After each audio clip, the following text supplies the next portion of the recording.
కేసీఆర్ కు రాసిన లెటర్ పై ఎమ్మెల్సీ కవిత స్పందించారు. 2 వారాల కిందనే కేసీఆర్ కు రాసిన లేఖ నిజమేనని తెలిపారు. అంతర్గతంగా తమ నాయకుడికి రాసిన లేఖ ఎలా బయటకొచ్చిందో తెలియదన్నారు. తన లేఖే బయటకొచ్చిందంటే పార్టీలో సామాన్యుల పరిస్థితి ఏంటో అని ప్రశ్నించారు. కేసీఆర్ దేవుడని, కానీ కేసీఆర్ చుట్టూ దయ్యాలున్నాయని సంచలన కామెంట్స్ చేశారు. కేసీఆర్ తమ నాయకుడని, ఆయన నాయకత్వంలో పనిచేస్తామని క్లారిటీ ఇచ్చారు.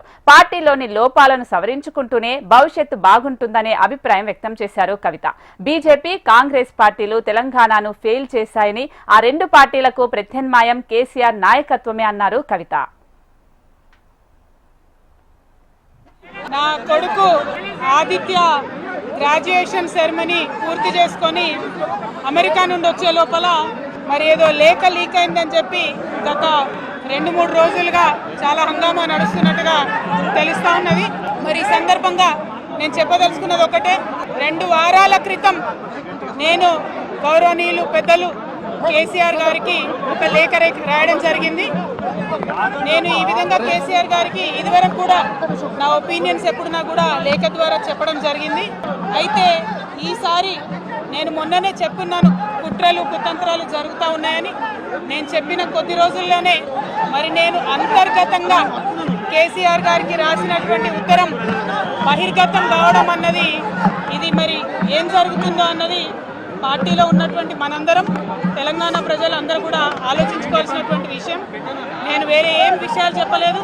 నేను కేవలం పార్టీలో ఉండేటటువంటి అన్ని స్థాయిలో ఉన్నటువంటి నాయకులందరూ అనుకుంటున్నటువంటి విషయాలు. దాదాపు సగం తెలంగాణ నేను ఈ సందర్భంగా ఈ మధ్యలో టూర్ చేసినటువంటి సందర్భంలో తెలంగాణ ప్రజలు అనుకుంటున్నటువంటి విషయాలను మాత్రమే నేను పెద్ద ఎత్తున చెప్పడం జరిగింది తప్పితే నా పర్సనల్ ఎజెండా ఏమీ లేదు. నాకు వ్యక్తిగతంగా ఎవరి మీద ద్వేషం లేదు, ఎవరి మీద ప్రేమ లేదు. కానీ నేను రాసినటువంటి లేఖ చాలా అంతర్గతంగా పార్టీలో నాయకుడికి రాసినటువంటిది. అటువంటిది బహిర్గతమైందంటే మరి దాని వెనుక ఉన్నది ఎవరన్నటువంటిది ఆలోచించుకోవాల్సినటువంటి సందర్భం. I have written to my father Shri KCR గారు feedback which I got from every stature of the leader from our party and from Telangana people broadly 2 weeks back. I've always written to my father at various stages. Whenever I needed to give him any feedback, I've always written to him. But this time it got out. I believe it is the handiwork of some of the cowards in the party, and the party should decide how to deal with them. I have not written anything negative against KCR garu or the party. To strengthen the party and to work for the people of Telangana. Feedback mechanism is necessary, and that is what I have done. Thank you. Jai Telangana. KCR garu దేవుడు, కానీ కేసీఆర్ గారి చుట్టుకొని దయ్యాలు ఉన్నాయి. వాళ్ళ వల్ల చాలా నష్టం జరుగుతున్నది. పార్టీలో ఉండేటటువంటి నాకు, నేను కేసీఆర్ గారి కూతుర్ని, అంతరంగికంగా నేను రాసినటువంటి లేఖనే బయటికి వచ్చిందంటే మరి ఇతర సామాన్యుల సంగతి, ఇతరుల పరిస్థితి ఏంటి పార్టీలో అనేది ఇవాళ చర్చ జరగాల్సినటువంటి అవసరం ఉన్నది. దానికోసమే ఇవాళ నేను మీతో మాట్లాడుతూ ఉన్నాను. రెగ్యులర్గా నేను ఇచ్చిన ఫీడ్బ్యాక్ అందులో స్పెషల్ ఏం లేదు. ఏ మీటింగ్ అయినా ఏదైనా కూడా నేను సార్కి ఇస్తానే ఉంటాను. కానీ ఈసారి ప్రత్యేకించి బయటికి రావడం అన్నది నేను బాధాకరంగానే ఉన్నది. అయితే ఈ లేఖ, ఈ విషయం అంతా చూసుకొని కాంగ్రెస్, బీజేపీ పార్టీలు బాగా సంబరపడుతున్నట్టున్నాయి.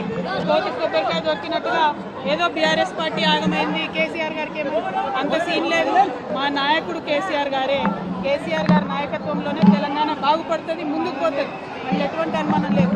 కేసీఆర్ గారి నాయకత్వంలోనే బీఆర్ఎస్ పార్టీ కూడా ముందుకెళ్తుందని చెప్పి నేను బలంగా నమ్ముతున్నాను. పార్టీలో ఉన్నటువంటి చిన్న చిన్న లోపాలను డిస్కస్ చేసుకొని, సవరించుకొని, కోవట్లను పక్కకు జరుపుకుంటూ ముందుకు పోతే పార్టీ 10 కాలాల పాటు చల్లగుంటుంది అనేటువంటి నా భావన. బీజేపీ కానీ కాంగ్రెస్ కానీ తెలంగాణ ప్రజలకు నిలబెట్టింది ఏమీ లేదు. 2 పార్టీలు కూడా తెలంగాణను ఫెయిల్ చేసినాయి. ఆ 2 పార్టీలకు కూడా ఆల్టర్నేటివ్ కేసీఆర్ గారి నాయకత్వమే. ఆ కేసీఆర్ గారి నాయకత్వంలోనే తెలంగాణ ముందుకు పోతుందని చెప్పి నేను బలంగా నమ్ముతా ఉన్నాను. Thank you.